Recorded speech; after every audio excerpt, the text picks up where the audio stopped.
আবহাওয়ার গুরুত্বপূর্ণ আপডেটে সকলকে স্বাগত জানাই। প্রিয় দর্শক, আজ 19শে সেপ্টেম্বর 2024। এই মুহূর্তে সারা বাংলাদেশের আবহাওয়ার পরিস্থিতি এবং আগামী 24 ঘন্টা থেকে শুরু করে 72 ঘন্টা পর্যন্ত এবং আগামী কয়েকদিনে আবহাওয়ার পরিস্থিতি কীরকম থাকতে পারে তার একটি আভাস দেওয়া হবে ভিডিওটির মাধ্যমে, তাই না টেনে শেষ পর্যন্ত দেখতে থাকুন। এই মুহূর্তে মৌসুমি বায়ুর অক্ষের বর্ধিতাংশ পাঞ্জাব, হরিয়ানা, উত্তরপ্রদেশ সুস্পষ্ট লঘুচাপের কেন্দ্রস্থল হয়ে বিহারের ওপর দিয়ে গাঙ্গেয় পশ্চিমবঙ্গ এবং বাংলাদেশের মধ্যাঞ্চলের ওপর দিয়ে বিস্তৃত হয়েছে। মৌসুমি বায়ু বাংলাদেশের ওপর কম সক্রিয় রয়েছে এবং আগামী 48 ঘন্টা মৌসুমি বায়ুর সক্রিয়তা কমই থাকবে এবং উত্তর বঙ্গোপসাগরেও দুর্বল অবস্থায় রয়েছে। এই অবস্থায় যা দেখা যাচ্ছে আগামী 24 ঘন্টায় অর্থাৎ আজ সারাদিনে বরিশাল, চট্টগ্রাম ও সিলেট বিভাগের অনেক জায়গাতেই বৃষ্টিপাত হবে, তবে মাঝারি ধরনের ঝিরিঝিরি বৃষ্টিপাতই বেশি হবে।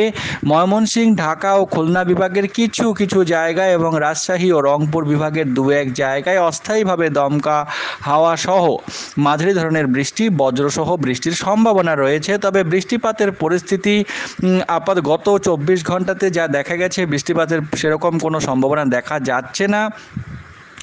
তো গত 24 ঘন্টায় অর্থাৎ গতকাল সারাদিনে প্রায় সেরকম কোনো বৃষ্টিপাত কোনো জায়গাতেই হয়নি। এছাড়া যা দেখা যাচ্ছে আগামীকাল অর্থাৎ 20শে সেপ্টেম্বরও একই রকম পরিস্থিতি থাকবে। ময়মনসিংহ, ঢাকা, খুলনা, বরিশাল, চট্টগ্রাম, সিলেট এই বিভাগগুলির কিছু কিছু জায়গাতে ছিটেফোঁটা বৃষ্টিপাত মাঝারি ধরনের হতে পারে। 21 তারিখেও একই রকম পরিস্থিতি থাকবে। বরিশাল, চট্টগ্রাম ও সিলেট বিভাগের কোনো কোনো জায়গায় অস্থায়ীভাবে দমকা হাওয়া সহ হালকা থেকে মাঝারি ধরনের বৃষ্টি। রংপুর, রাজশাহী বিভাগের দু এক জায়গায় বিক্ষিপ্তভাবে এবং ময়মনসিংহ, ঢাকা ও খুলনা বিভাগের দু এক জায়গায় বিক্ষিপ্তভাবে বজ্রসহ বৃষ্টি হতে পারে আগামী 21 তারিখ। তবে 22 তারিখ থেকে বৃষ্টিপাতের প্রবণতা বৃদ্ধি পাওয়ার সম্ভাবনা রয়েছে, কারণ একটি স্থল নিম্নচাপ শক্তিশালী স্থল নিম্নচাপ কিন্তু বাংলাদেশের দিকে এগিয়ে আসছে। আগামী 24 ঘন্টায় অর্থাৎ আজ সারাদিনে তাপপ্রবাহ টাঙ্গাইল, কিশোরগঞ্জ, নওগাঁ জেলাসহ রংপুর, ময়মনসিংহ ও সিলেট বিভাগের ওপর দিয়ে তাপপ্রবাহ বয়ে যাবে এবং আগামী 24 ঘন্টাতে এটি অব্যাহত থাকবে, অর্থাৎ আগামীকালও এটি অব্যাহত থাকতে পারে।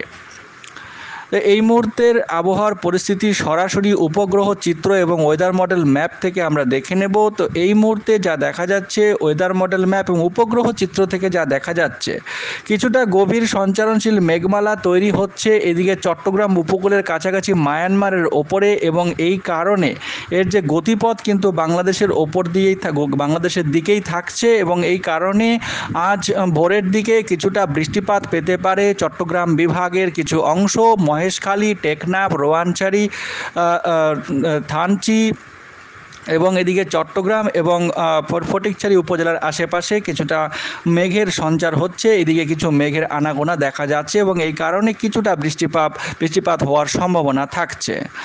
আমরা যদি বজ্রঝড়ের ম্যাপ এবং দমকা হাওয়ার যে ম্যাপ রয়েছে সেখানে যদি দেখি তাহলে যা দেখা যাচ্ছে আগামী কয়েকদিনে যে সামুদ্রিক যে পরিস্থিতি রয়েছে সেটি কিন্তু সমুদ্র কিন্তু আবারও নতুন করে উত্তাল হতে যাচ্ছে। 22 তারিখ থেকে যা দেখা যাচ্ছে 22 তারিখের মোটামুটি মধ্যরাত, 22 তারিখ ভোরবেলা থেকেই যা দেখা যাচ্ছে 21 তারিখ মধ্যরাত এবং 22 তারিখ ভোরবেলাতেই দেখা যাচ্ছে এদিকে চট্টগ্রাম বিভাগের খুব কাছাকাছি এলাকায় মায়ানমারের ওপরে একটি স্থল নিম্নচাপ তৈরি হতে যাচ্ছে। এই স্থল নিম্নচাপটির কারণে বরিশাল বিভাগে 22 তারিখ, 21 তারিখ ও 22 তারিখ মধ্যরাতে, 21 তারিখ রাতে এবং 22 তারিখ ভোরে শক্তিশালী দমকা হাওয়া বয়ে যেতে পারে বরিশাল বিভাগের ওপর দিয়ে। প্রায় 60 কিলোমিটার প্রতি ঘন্টা বেগে এই ক্ষণস্থায়ী দমকা হাওয়া থাকতে পারে। 22 তারিখে সকালের দিকে এই নিম্নচাপটি আরও শক্তিশালী হবে এবং চট্টগ্রাম বিভাগের মহেশখালী, টেকনাফের ওপর দিয়ে ঝোড়ো হাওয়া বয়ে যাওয়ার সম্ভাবনা রয়েছে আগামী 22 তারিখে। আগামী 22 তারিখে বিকেল থেকে সন্ধ্যার মধ্যে বরিশাল বিভাগ এবং ঢাকা বিভাগ, এদিকে কুমিল্লা, এদিকে নোয়াখালী, চৌমোহনী এবং এদিকে কিছুটা চট্টগ্রাম জেলার ওপর দিয়ে শক্তিশালী দমকা হাওয়া প্রায় 60 থেকে 70 কিলোমিটার প্রতি ঘন্টা বেগে উপকূলবর্তী এলাকাগুলিতে বয়ে যেতে পারে এবং সমুদ্র কিন্তু সেই সময় যথেষ্ট উত্তাল হয়ে যাবে। তাই 22 তারিখ সারাদিনে গভীর সমুদ্রে যাওয়া নিষেধাজ্ঞা থাকতে পারে এবং নিষেধাজ্ঞা থাকবে বলেই মনে হচ্ছে ECMWF ওয়েদার মডেল ম্যাপ অনুযায়ী। 22 তারিখ সন্ধ্যার দিকে এর তীব্রতা আরও বৃদ্ধি পাবে। সন্ধ্যা থেকে রাতের মধ্যে বরিশাল বিভাগ, খুলনা বিভাগ, চট্টগ্রাম বিভাগের কুমিল্লা এবং এদিকে ঢাকা, সম্পূর্ণ ঢাকা বিভাগ এবং সম্পূর্ণ খুলনা ও রাজশাহী বিভাগের কিছু অংশের উপর দিয়ে ঝোড়ো হাওয়া বয়ে যাওয়ার সম্ভাবনা রয়েছে।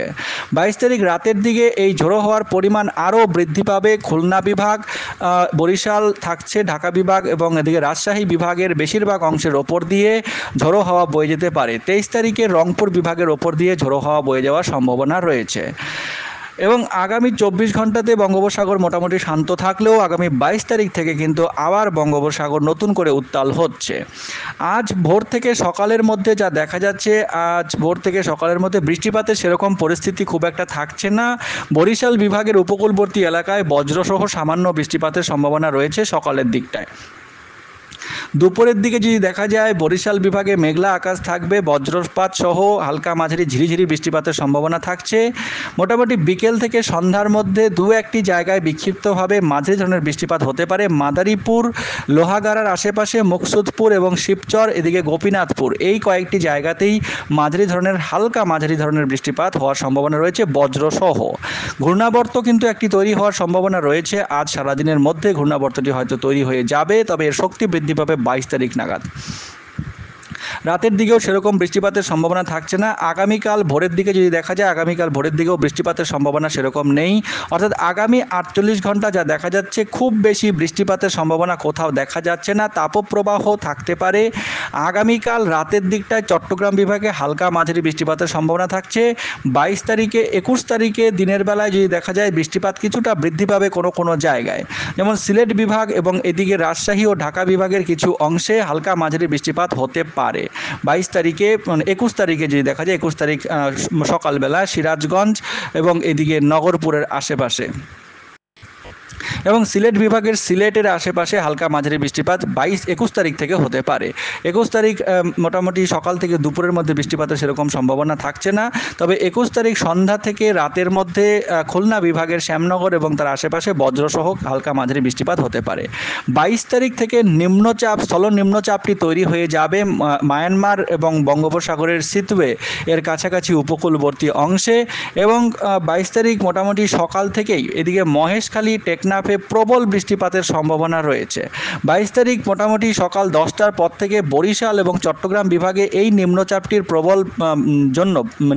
জন্য প্রবল বৃষ্টিপাত হওয়ার সম্ভাবনা থাকছে এবং এই নিম্নচাপটি সব থেকে বেশি শক্তিশালী হবে 22 তারিখ সন্ধ্যা থেকে রাতের মধ্যে এবং খুলনা বিভাগের বিস্তীর্ণ এলাকায় প্রবল বৃষ্টিপাত ঘটানোর সম্ভাবনা রয়েছে। তার পরবর্তী সময়ে অর্থাৎ 22 তারিখের রাতের দিকটায়, সন্ধ্যা থেকে রাতের দিকে খুলনা ও রাজশাহী বিভাগে ভারী থেকে অতি ভারী বৃষ্টিপাত হওয়ার সম্ভাবনা রয়েছে এবং 22 তারিখ রাত থেকে 23 তারিখ মধ্যরাত পর্যন্ত রাজশাহী বিভাগ এবং খুলনা বিভাগে ভারী থেকে অতি ভারী বৃষ্টিপাত চলতে থাকবে।